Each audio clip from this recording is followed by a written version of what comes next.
얘들아 안녕. 자, 이번 시간은 7강입니다. 남국국의 발전과 변화에 대해서 오늘 정리해 보도록 하고요. 오늘은 우선은 조금 강의 시간이 길 것 같아요. 남북국의 역사와 발해를 전부 정리한 거니까 오늘은 배속을 한 1.5 정도로 맞춰 두고 들어야 졸리지 않을 것 같아요. 선생님이 이번 강의에서는 중간에 여러분들이 좋을 것 같아서 자지마 한번 할게요. 알겠죠? 자, 우리 이번 시간 남북국 시대에 대해 한번 키워드부터 먼저 정리해보고 시작해보도록 할게요. 첫 번째 키워드입니다. 자, 우리 신라에서는 행정구역이 조금 구체적으로 이름을 갖고 있었죠. 총 9개의 주와 5개의 소경을 운영했다는 점. 특히나 이 중에서 우리 오소경이라고 하는 작은 수도가 5개나 있다라는 게 왜 이렇게나 많았지? 요거를 조금 잘 생각해야 된다 했었죠. 두 번째는요. 발해를 중국에서 부르던 칭호였었는데 바다 동쪽에 융성한 나라다라고 하는 뜻의 해동 성국이라고 하는 말이었죠. 그러니까 여러분들은 해동 성국이라는 말이 나오는 순간 발해 건국한 사람 대조영 이렇게 머릿속에 떠올려야 한다는 거죠. 3번은 신라 말기 때 새로운 사회를 꿈꿨던 대표적인 두 세력이었습니다. 신라 골품제로 인해서 신분에 불만이 많았었던 육두품과 이들과 함께 손을 잡았던 지방에서 성장한 지방 세력이었던 신라 말에 등장한 호족이라는 세력들 잘 기억해야 되겠죠. 자, 그러면 먼저 전체적인 흐름부터 한번 보고 갈게요. 남북국 시대의 흐름은 우선은 통일하기 전이지만 김춘추라고 하는 인물부터 시작을 해야 됩니다. 그래서 김춘추가 나당 동맹을 성사를 시키고 나서부터 이 김춘추가 무열왕으로 이후에 즉위를 했었고요. 이후 그의 아들이었던 문무왕이 삼국 통일을 완수했었죠. 그리고 우리 신라 중대, 신라 중기 때 강력한 왕권 수립을 위해 노력했던 인물이었던 신문왕이라는 사람 중요하게 공부했었죠. 우리 미리 공부했으니까 키워드 한번 볼까요? 신문왕 왕권 강화를 위해 국학이라는 기구를 설치하기도 했었고요. 그리고 관료전이라는 토지를 지급하는 대신에 관료전 동그라미 귀족들이 갖고 있었던 노급을 폐지시켰던 국왕이기도 했습니다. 그러고 이제 이 발해가 건국이 된 거죠. 발해 건국한 인물 대조영이라는 인물 잘 기억해야 되겠죠. 자, 그런데 신라에서 해공왕이 피살이 됩니다. 이러면서부터 신라의 말기 상황에 접어들게 됐었고요. 이 신라 말기부터는 왕권이 급격히 약화됨에 따라 진골 귀족의 힘이 강화됐고 그로 인해 지방 세력으로서 호족들이 성장했다고 했었죠. 대표적인 이 호족들로서 후삼국 시대를 열었던 인물이 2명 있었습니다. 후 고구려를 건국했던 궁예와 그리고 후 백제를 건국했던 견훤이라는 인물이 있었죠. 그러고 힘이 약해진 신라가 존재하는 상황이었었다고 얘기했었죠. 그러다가 궁예를 밀어내고 왕건이라고 하는 인물이 고려를 건국했었고요. 고려 건국 이후에 발해가 멸망하자 멸망한 발해의 유민들을 태조 왕건이 받아주었다라고 선생님이 설명했을 겁니다. 그 이유는 뭐였었냐면 발해도 어디를 계승했고 고구려를 계승했고 그리고 왼쪽에 있는 고구려를 계승한 나라가 고려이기 때문에 둘 다 어디를 계승했으니까 고구려를 계승했으니까 이렇게 태조 왕건이 발해의 유민들을 받아주기도 했었구나 이렇게 생각할 수 있어야 한다고 했었죠. 네, 그럼 이 전체적인 흐름을 갖고 한번 오늘 내용 들어가 볼게요. 자, 먼저 이 신라의 역사를 이해하는 키워드 골품제를 머릿속에 기억하셔야 됩니다. 그러니까 골품제가 튀어나오는 순간 이거는 어디의 거? 신라의 것 이렇게 생각을 해야 한다 했었죠. 근데 선생님이 골품제 하에서 가장 불만이 많은 계층이 누구라 했었냐면 육두품 계층이라고 했어요. 왜냐? 이들은 능력은 있지만 신분적 한계로 인해 진골처럼 이벌찬이라고 하는 일관 등까지의 진출이 막혀있는 세력들이에요. 그러니까 능력은 육두품이 훨씬 더 좋지만 신분적 한계 때문에 진골 귀족에게 항상 눌리는 느낌이라고 설명을 했었죠. 그러니까 육두품이 가장 뭐가 많다? 이들이 불만이 가장 많은 세력이다 라고 볼 수 있죠. 그러면 좀 골품제를 깊숙이 볼게요. 골품제는 뼈에도 품격이 존재한다라고 하는 신라 시대의 신분 제도를 우리 골품제라고 했었는데, 이 골품제의 핵심 세력으로 성골, 세인트, 성스러운 뼈, 이거는 왕만이 가질 수 있는 거고요. 왕 밑에 진골이라는 뼈도 있었습니다. 진골은 신라의 귀족 세력이었었는데, 문제는 신라에서 여왕이 나온 적이 있다고 했었어. 뭐 선덕여왕 이런 사람들. 그 이유는 뭐였었냐면 남자 성골이 뭐했기 때문에, 부족했기 때문에 여자 성골을 왕위로 앉히기까지 했다고 했었죠. 근데 문제는 여자 성골도 아이들을 잘 낳지 못해서 남자 성골이 결과적으로 없어지니까 이후 성골 바로 밑에 있는 귀족 출신에서 왕이 나와야 했어요. 그 왕이 바로 김춘추였고, 이 김춘추가 무열왕이 되면서 무열왕의 타이틀 밑줄 최초의 진골 출신 국왕이라 라고 선생님이 설명을 했었죠. 자, 그러고 이제 육두품이라고 하는 세력들은 출신이 유학자였어요. 유학을 연구하는 사람들이었었고, 능력은 우수했었지만 이들의 문제, 신분적인 한계로 인해 진골 귀족에게 차별받고 있었고, 이들의 주요 역할은 당시 진골과 대립하고 있었던 왕의 편에 붙으면서 왕의 정치적 조언자의 역할을 한다고 했었죠. 결과적으로 이런 게 문제였던 거야. 만약에 왕권이 강했을 때는 육두품이 왕과 연합하지만, 이 왕이 만약에 힘이 약해졌을 때, 그럴 땐 어떻게 될까? 육두품이 왕의 편에 붙기가 어렵게 되는 역사적인 상황이 나오게 된다는 거였었죠. 건 이따 정리하고. 자, 그래서 이렇게 신라의 시대 구분을 세 개로 구분을 합니다. 상대, 중대, 하대. 쉬운 말로는 그냥 신라와 통일한 이후의 신라와 신라 말기 이렇게 구분을 하는데, 혈통을 잘 보시면 신라가 통일하기 전에는 성골이야. 근데 무열왕이 등장하면서부터 진골 출신이 왕을 하네. 이유는 끝에가 지금 여왕이니까 이제 남자 성골이 부족해진 상황에서 이제 남자 성골이 더 이상 안 나오고 여자 성골도 없으니까 이제 진골 출신의 왕이 됐구나. 그게 무열왕이었구나. 근데 이 해공왕이 암살되면서부터 무열계 출신의 왕이 계승이 끝나고 계승이 바뀌게 되는 사회가 신라 말기 때였었군. 이렇게 보라고 했었죠. 그럼 중대에서 하대로 간 이유, 아까 방금 설명했습니다. 해공왕이 암살되면서 이제는 진골 출신들이 내가 왕이 되겠다면서 왕이 쟁탈전을 벌이기 시작했다고 했었죠. 그럼 결과적으로 하대라고 하는 시기가 갖고 있는 이미지, 우리 어떻게 볼 수 있겠죠? 여기 아래다 써볼까요? 신라 하대가 갖는 이미지, 이 시기 때는 왕의 권한이 바닥으로 떨어지고, 이러한 상황을 틈타 진골 귀족들끼리 왕이 되기 위해 힘을 강화시키고, 이러한 상황이 싫었던 지방 세력이었던 호족과 누가 손을 잡았다? 육두품 세력이 손을 잡았다. 이렇게 볼 수가 있겠네. 그럼 얘들아, 통일 이후의 신라는 어떤 느낌인 걸까? 이때는 왕권이 아주 강해요. 그렇기 때문에 진골 귀족들이 눌러있는 상황이고, 이러한 왕을 도와주면서 육두품이라고 하는 세력들이 정치적으로 성장하게 되는 느낌이구나. 이렇게 조금 이미지 관리를 하면 좋을 것 같아. 우리 통일 직후의 신라는 선생님이 왕권이 상당히 강했다고 했었죠. 이 강한 왕권을 보여주는 대표적인 국왕이 있었습니다. 이 국왕이 바로 누구였었냐면 신문왕이었어요. 신문왕은 오로지 왕이 권력을 혼자 틀어주기 위해서 당시 진골 귀족들 중에 제일 힘이 셌던 진골 귀족이 있었습니다. 그 인물이 누구였냐면 김음돌인데, 심지어 김음돌이 자기 부인의 아빠예요. 장인이에요. 근데 이 장인도 제거시킬 만큼 강력한 왕권을 갖기 위해 노력했었고요.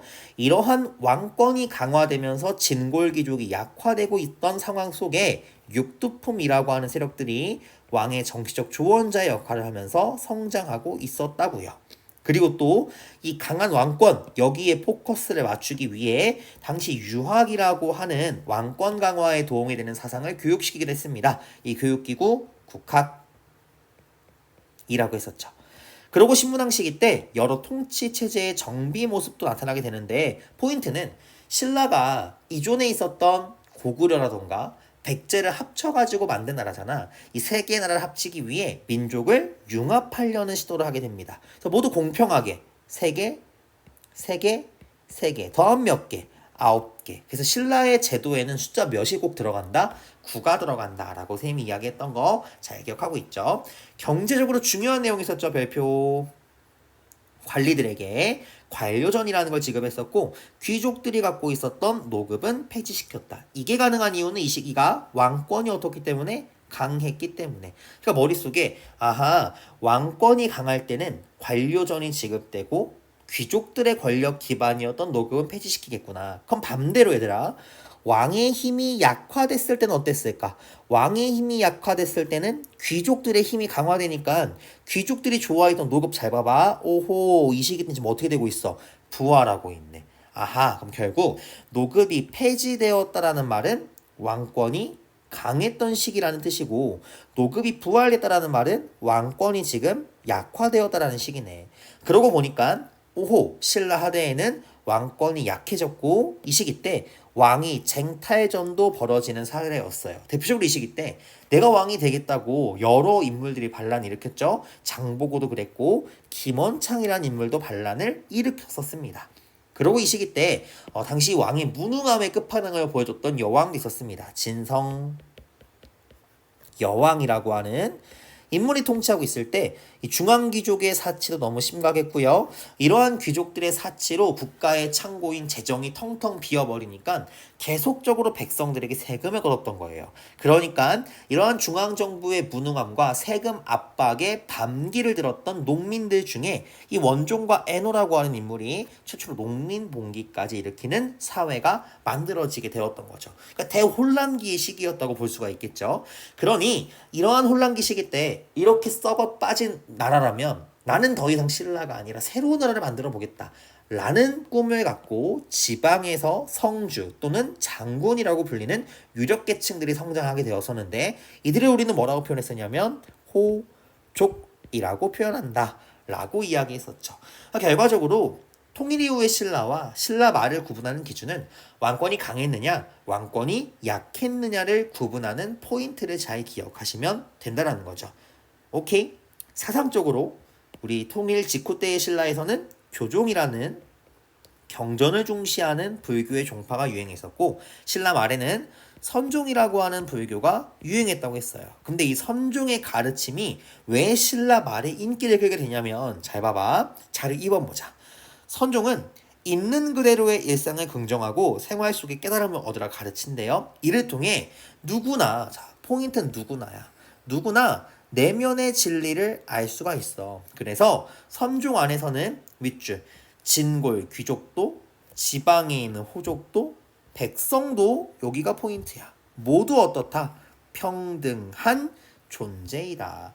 다시 말하면 신라의 핵심 신분 제도인 골품제 인정하지 않는다는 거야. 누구나 사람은 평등해. 그러니까 누구나 성장할 수 있어. 누구나 권력을 가질 수 있어. 이런 사상적 기반으로 활용이 됐었고 또 이 선종 불교의 당시 도선이라고 하는 승려가 갖고 왔던 유명한 사상이 하나 있어요. 이게 뭐였냐면 어디에 사느냐, 어디에 위치했느냐가 인간의 길, 흉, 화복, 인생사에 영향을 끼친다는 거야. 바로 풍수, 지리설이 도입이 됐던 거지. 도선이라는 승려에 의해서. 결국 얘 논리에 따르면 신라가 이렇게 혼란스러운 이유가 뭔 줄 알아? 경주의 땅의 기운이 쇠했기 때문이야. 그러니까 새로운 곳으로 수를 옮겨야 돼. 결국 이 풍수 지리설은 신라를 멸망시킬 수 있는 사상적인 명분을 제공했다고 볼 수가 있는 거죠. 그러다 보니까 신라 말기에는 독특한 세력이 성장했다고 했어요. 신라에 반대하는 반신라 세력. 정리해보면 육두품과 이 육두품과 연결했던 호족, 그러고 이 호족이 믿고 있던 불교인 선종 세력, 그러고 이들을 모두 포괄할 수 있는 신라는 망했어. 수도 옮겨야 돼. 풍수, 지리설. 이러한 것들은 모두 신라 말기 때에 등장한 신라를 반대했던 세력이라는 거. 그리고 결국 이러한 세력들이 중심이 되어 새로운 국가인 무엇을 건국했다? 고려를 건국하게 되었구나 라고 머릿속에 기억하시면 되겠죠. 그럼 우리 신라 찐막 정리해 볼게요. 자, 신라 중대 때까지만 해도 왕권이 강했어요. 그러니까 강한 원권을 바탕으로 이렇게 국왕과 육두품이 서로 연대하는 모습이었었고요. 반대로 진골 귀족과 국왕은 서로 대립하는 관계. 그러니까 진골은 약화되는 상황이었지. 이렇게는 서로 사이가 좋아 안 좋아? 안 좋고 대립. 반면에 신라 하대야 왕권이 약해져. 그러고 진골 귀족들은 힘이 강해지면서 이들이 왕위쟁 탈전을 하게 되고 왕이 힘이 약해지니까 육두품도 왕은 썩은 동아줄인 거야. 그러니까 육두품은 새로운 동아줄을 찾아요. 그 새로운 동아줄 지방의 성장한 세력인 호족과 연대하게 된다. 그러고 이 육두품과 호족 세력들이 연대해서 결국 신라를 멸망시키고 고려라고 하는 국가를 건국하게 된다는 거, 이러한 역사적인 과정들 잘 기억하시면 될 것 같습니다. 오케이? 다음 3번 보도록 할게요. 이제 하지마! 정신 차려! 정신 차려. 여기서 중요해요. 여기서 3번의 별표 5개 치십시오. 우리 이번 논수령 1번의 주제입니다. 논수령 1번에 나오는 부분이니까 졸지 말고 강연이 자나? 자지 말아라. 주한이 자니? 깨라. 혼자 이러고 있으면 얼마나 현타 오는 줄 알아 얘들아. 나 집에서 진짜 지금 이렇게 자지마 막 이럴 때마다 항상 헛웃음이 나와요. 내가 무엇을 하고 있나. 하지만 여러분들을 위해서 자 정리해 볼게요. 자 우리 신라의 지도부터 보도록 합시다. 지도 보니까 5개의 소경들이 존재하고 있네. 그럼 왜 수도가 5개나 있었을까? 주의 개수 볼래? 하나, 둘, 셋, 넷, 다섯, 여섯, 일곱, 여덟, 9개. 그러니까 신라의 행정구역은 9개의 주와 5개의 소경으로 구성되어 있구나. 그럼 바로 오른쪽 표 채워볼까요? 체제에 몇 주 5소경? 9주 5소경. 근데 우리 이 중에 뭘 중요하게 봐야 한다고? 5소경이 왜 5개나 있는지. 그러고 군사는 9개 하나씩 중앙군을 배치해. 그럼 숫자 9. 서당. 근데 왜 10개가 있을까? 요러한 포인트들을 잘 머릿속에 기억해야 한다 했었죠. 그럼 이거부터 먼저 정리해 볼까요? 먼저 지금 보니까 정말 다양한 지역의 작은 수도들이 이렇게 많이 나와 있으더라. 이 이유가 뭐였었냐면 1번 지금 신라의 수도가 금성이거든. 여기가 지금 수도는 원래 센터에 위치하고 있어야 하는데 너무 한쪽으로 치우쳐져 있지. 그렇기 때문에 1번 이렇게 써보자. 동남쪽에 치우친 수도를 보완하기 위한 목적이다. 그리고 또 하나의 목적도 있어요. 지방의 또는 각 지역의 균형 발전. 또는 이렇게도 쓸 수 있을 것 같아. 땅이 지금 넓어졌잖아. 기존에 비해. 원래 신라는 얘들아 한 요 정도 갖고 있던 나라였잖아. 근데 이렇게나 넓어진 거잖아. 그러니까 이런 말도 할 수 있을 것 같아. 효율적인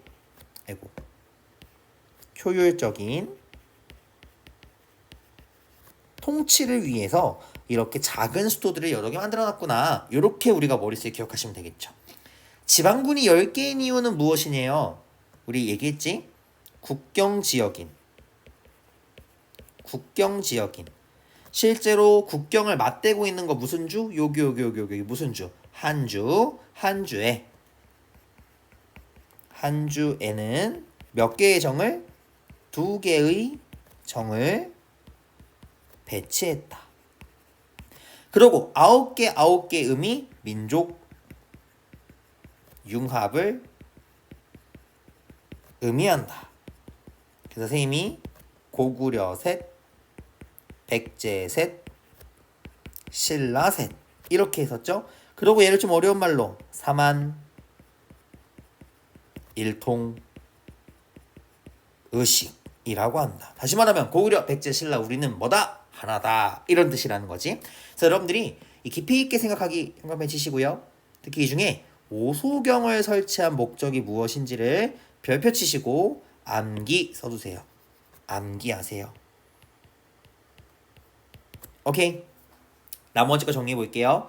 자, 우리 중앙에서는 집사부라고 하는 기구가 있었습니다. 집사는 시중을 들어야지 라고 해서 장관 이름을 시중 또는 중시라고 했었죠. 이렇게 왕명을 수행하는 기구를 두니까 이러다 보니 귀족들이 갖고 있던 기구인 화백회의의 기능은 축소할 수밖에 없다고 설명해 드렸었죠. 자, 이번에 별표 치십시오. 토지제도 여러분들 잘 기억해야 한다 했었죠. 선생님이 토지제도는 소유권을 주는 게 아니라 세금을 거둘 수 있는 수조권을 지급한 거라고 설명했었고요. 노급이라고 하는 것은 자 끝에 한자 잘 보라고 해서 고을을 띄워주는 거야. 이 고을에는 세금을 거둘 수 있는 권한뿐만 아니라 노동력도 거둘 수 있게 하다 보니까 이 노동력은 셈이 다른 의미로 군사력도 될 수 있다고 했었지. 그러다 보니 노급이 있다라는 거는 왕하고 귀족 중에 누가 더 좋은 거냐면 이거는 귀족이 좋은 거야. 그러다 보니까 왕의 힘이 셌을 때는 노급을 없애고 뭘 지급한다고? 관리들에게 관료전을 지급한다고.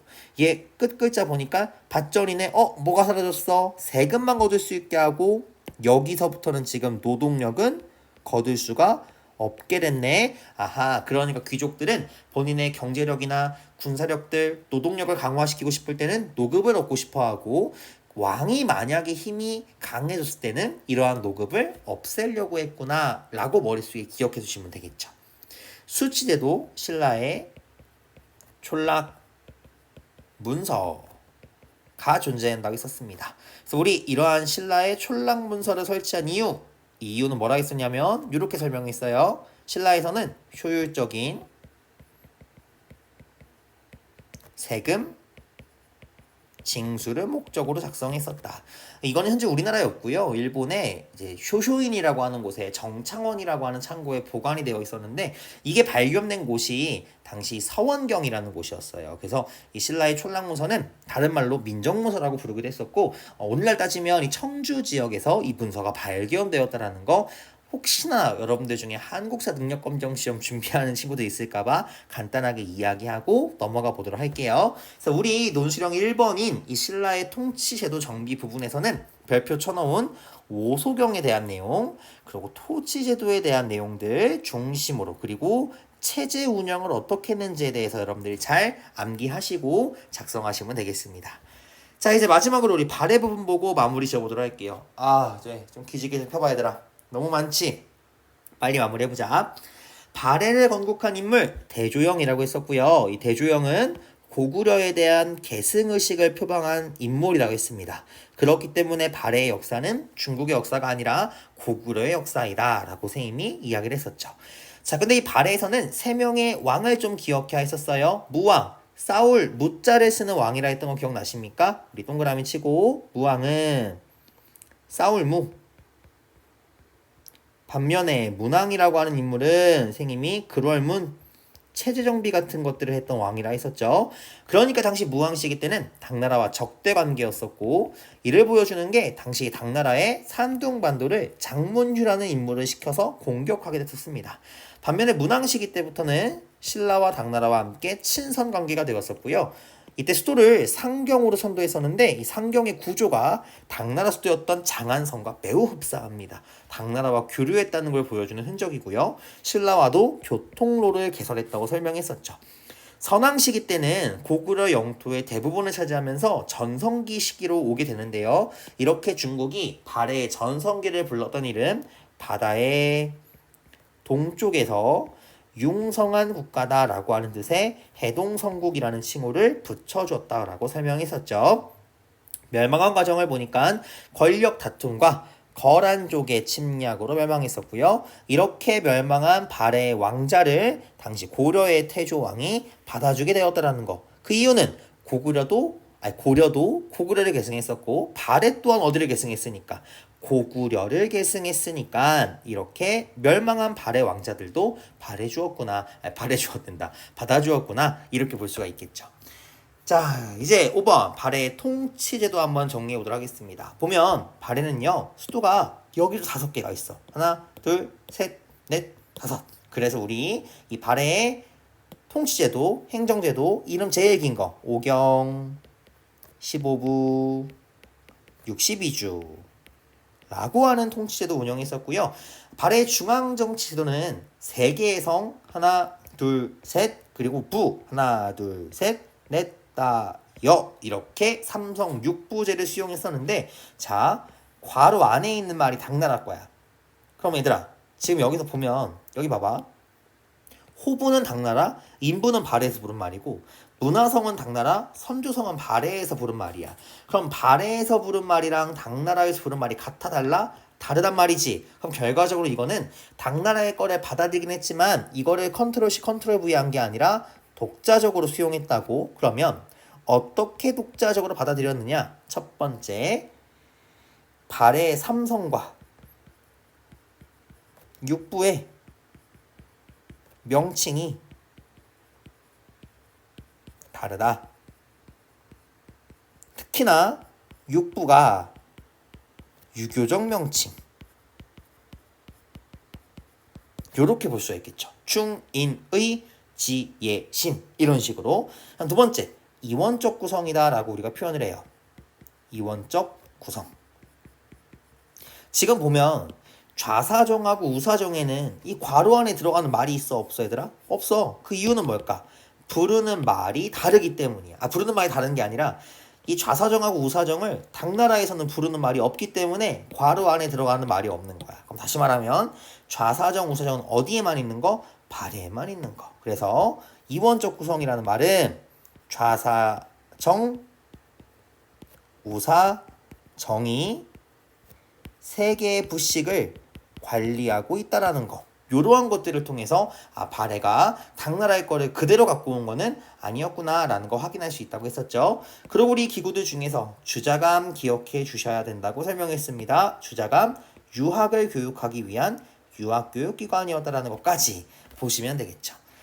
이야, 이렇게 해서 우리 발해에 대한 내용까지 모두 다 정리해봤고요. 문제 한번 풀어보도록 할게요. 1번 문제입니다.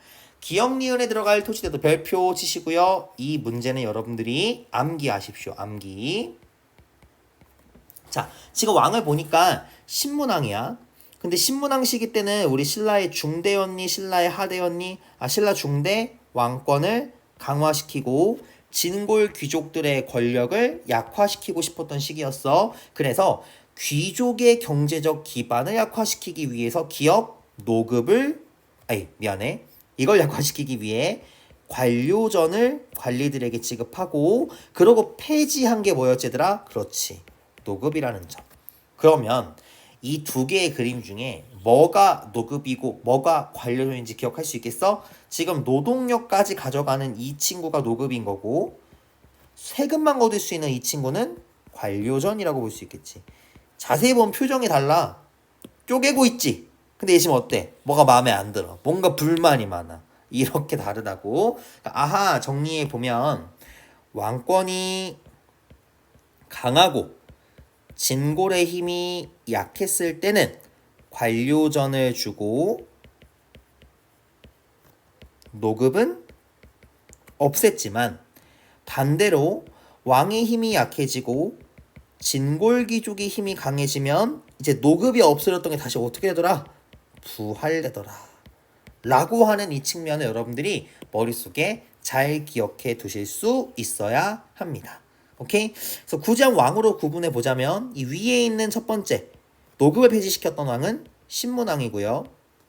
이 노급을 부활시켰던 당시 약화를 했던 왕은 누구였었냐면 경덕왕이라고 하는 인물이었습니다. 이렇게 이 관계들을 잘 구분해 주시면 돼요. 2번 문제입니다. 가에서는 왕을 가독부, 성왕, 기하라고 부르는데요. 다 필요 없고요. 오경 15부 62주. 이거 어디야? 발해네. 골품제 신라고요. 주자감 이게 발해 유학교육기관이었죠. 그러니까 2번이 정답이네. 수원화성은 조선시대 정조의 명령으로 설치가 된 거고 향부곡소 이거 고려 지역에 있었던 고려시대에 있었던 특수 행정 구역에 대한 설명이지. 대한국국제 띠 이건 우리 시험 범위도 아니에요. 그래서 답은 2번 고르면 되겠죠. 3번 보겠습니다. 가에 들어간 알파벳. 자, 한번 그냥 천천히 해보자. 삼국을 최초로 통일한 나라래. 얘들아, 삼국 통일 어디지? 신라에 대한 설명을 지금 골라보라는 거야. 신라 골품제 운영 얘야 아니오야? 골품제 운영했지. 과거제 신라에서 시행했나? 안 했지.